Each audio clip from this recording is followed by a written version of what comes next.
Today we're talking about one of the biggest game changers in communication that I have ever found. And I'll tell you right now, this is also one of my most requested keynotes, Decode the Blueprint. And it's not because people want another communication better pep talk. It's because they want something practical, something they can use today in sales conversations, in leadership conversations, in culture, in relationships. I mean, all of it. Because here's what I believe.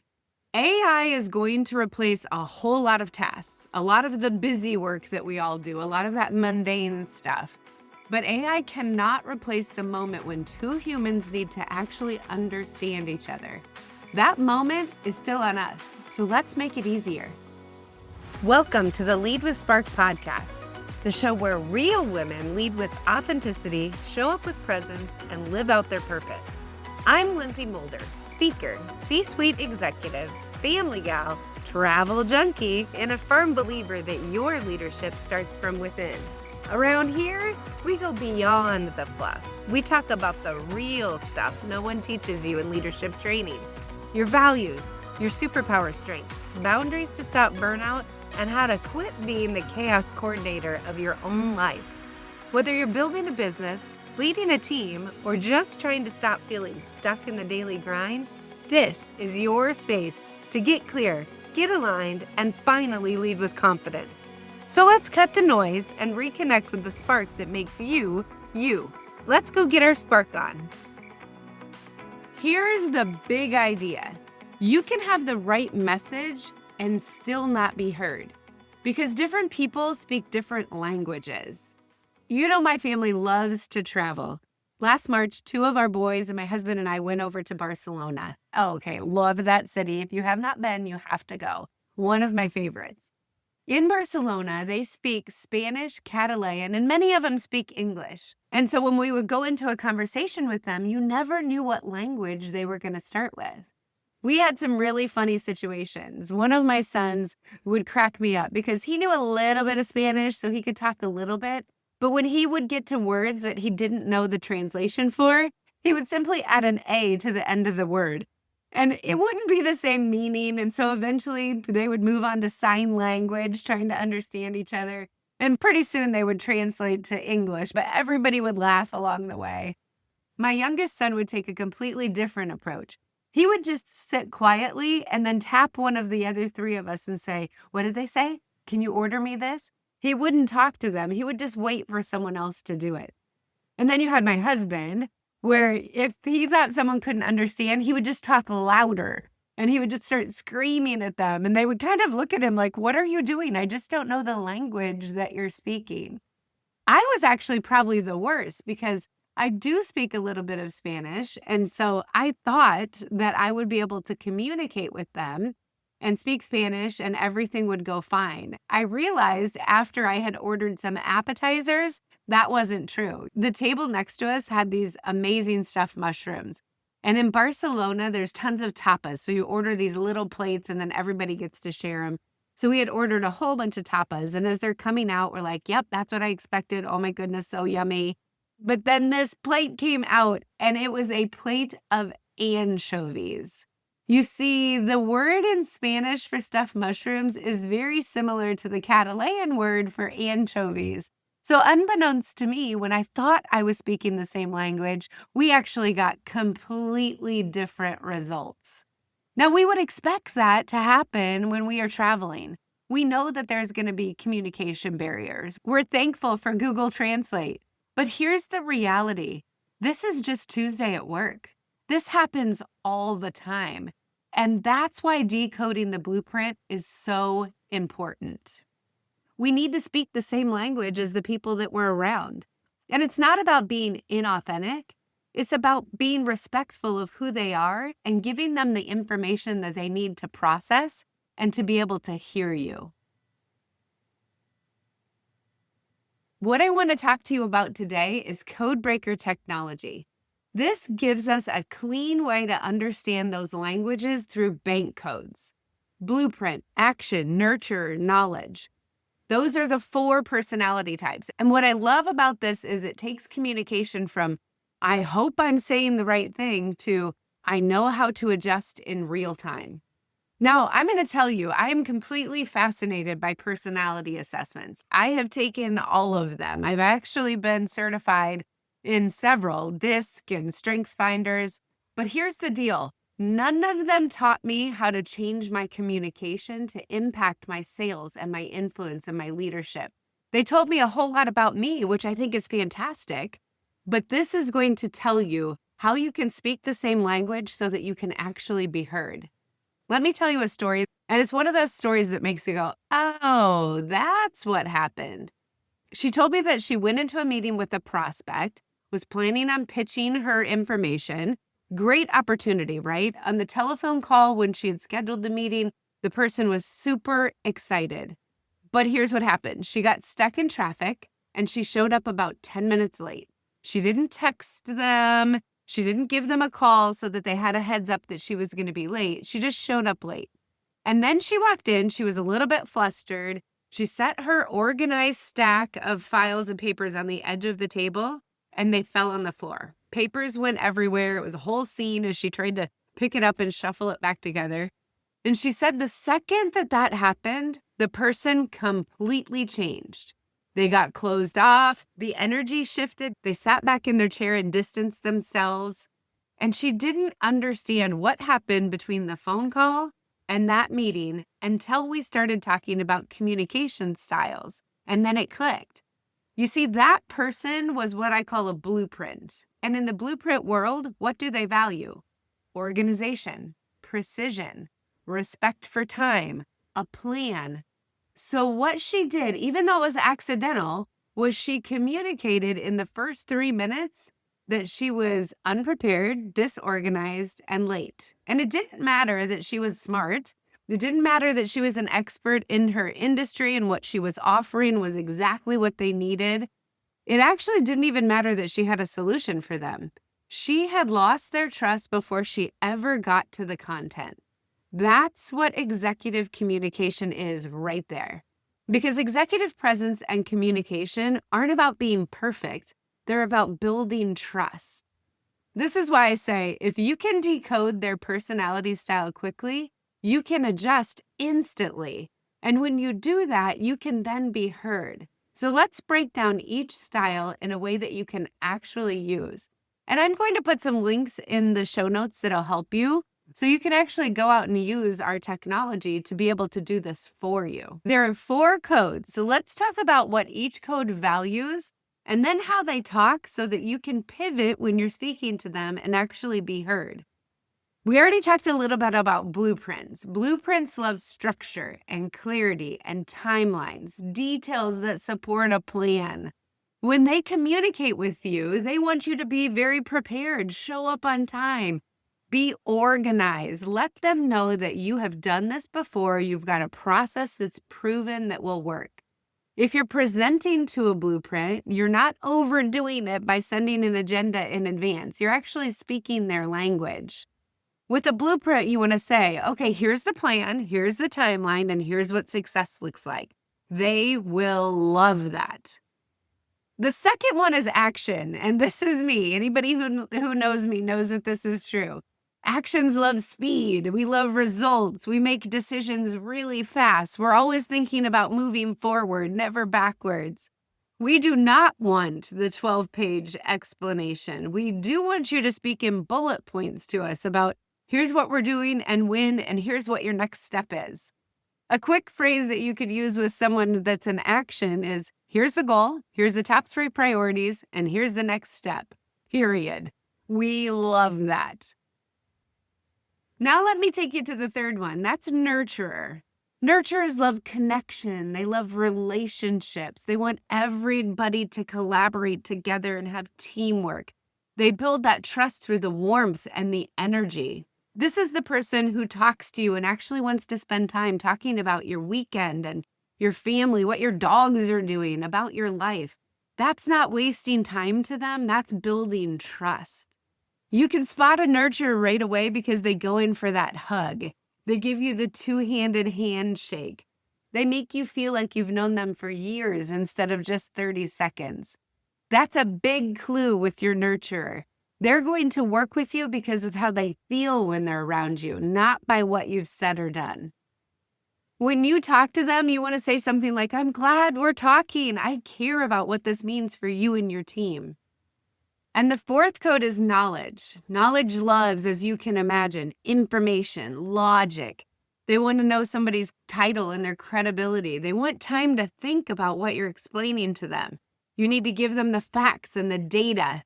They want to understand the logic and they want reasoning and they want to simply understand. They're not slow, they're very thorough.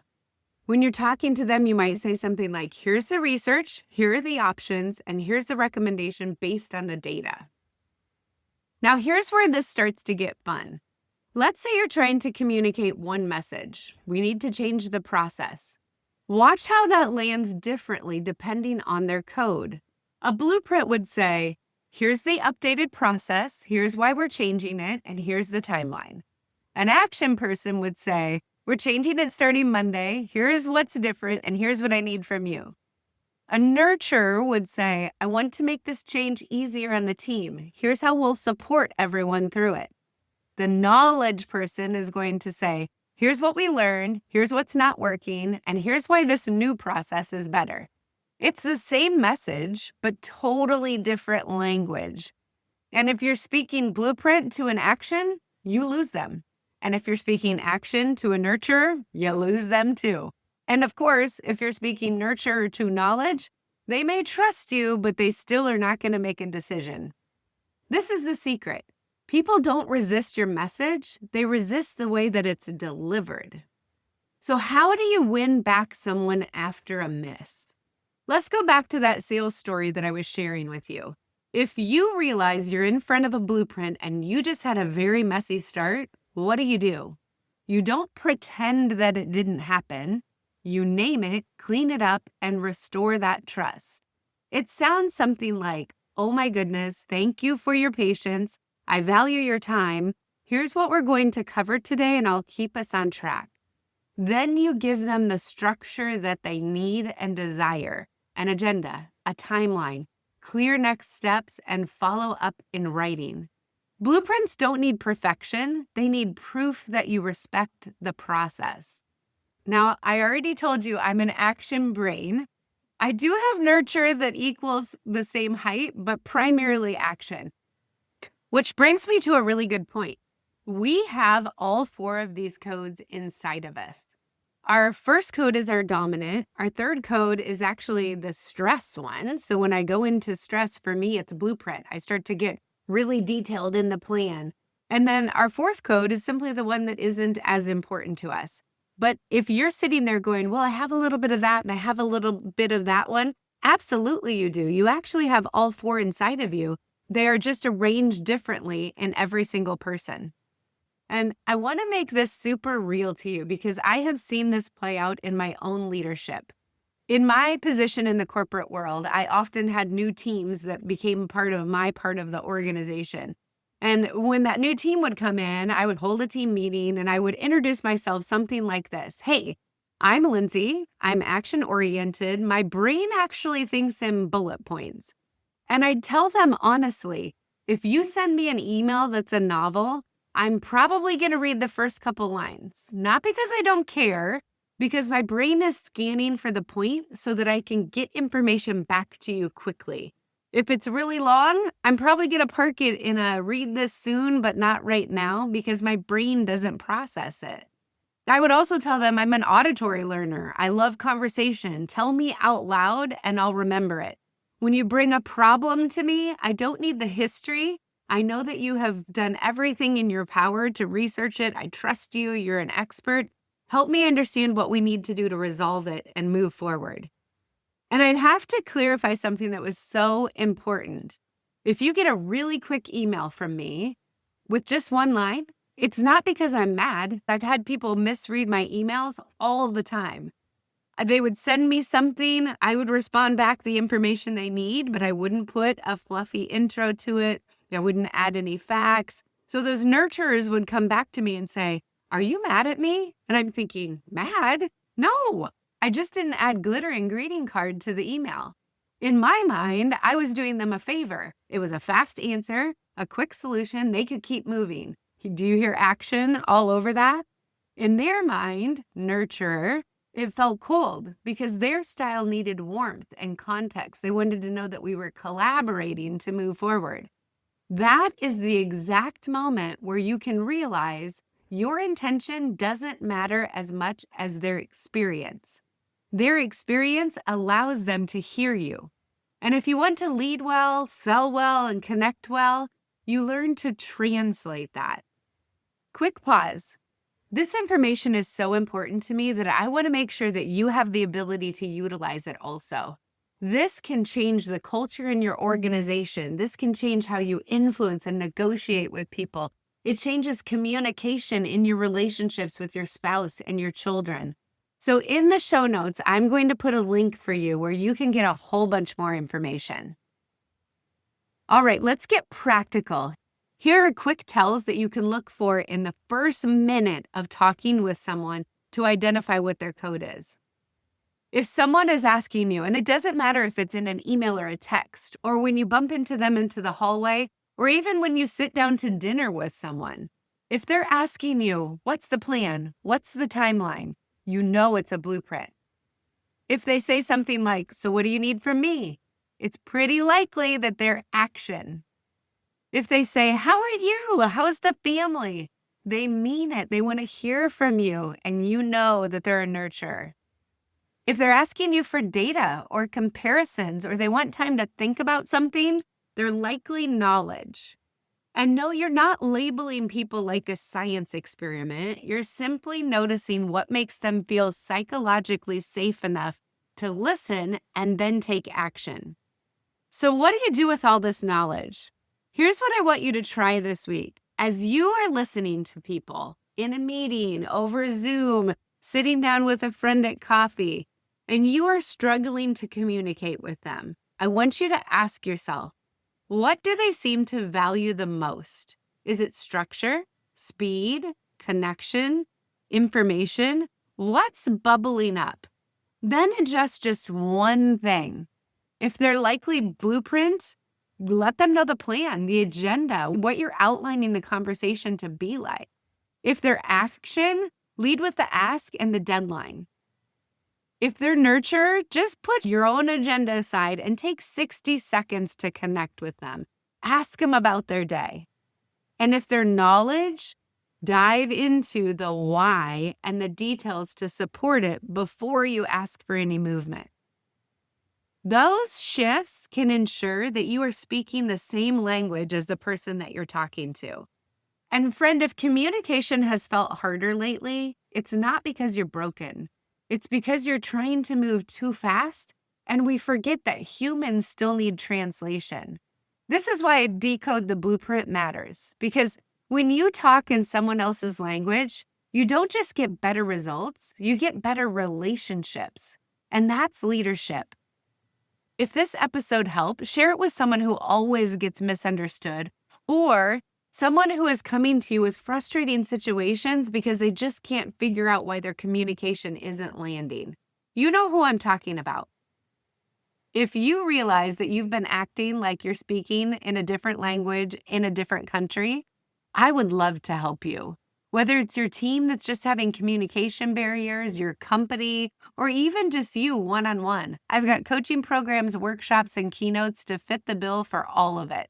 So grab a time slot on my calendar. I'll put the link in the show notes so that you can get directly to it. Let's just spend 30 minutes chatting about your need and see how I can help. All right, I want you to go lead with spark. Translate so that you can be heard.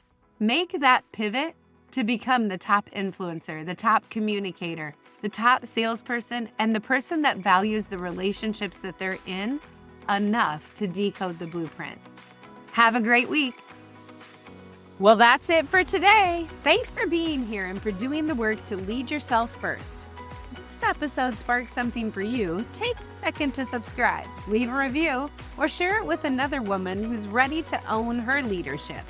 And remember, the way you lead your life is the way you lead everything else. If you or your organization are looking for a speaker, an impactful workshop, or an executive coach, head over to lindsaymolder.com and let's connect. Keep showing up. Keep leading with spark. You got this. I'll see you next time.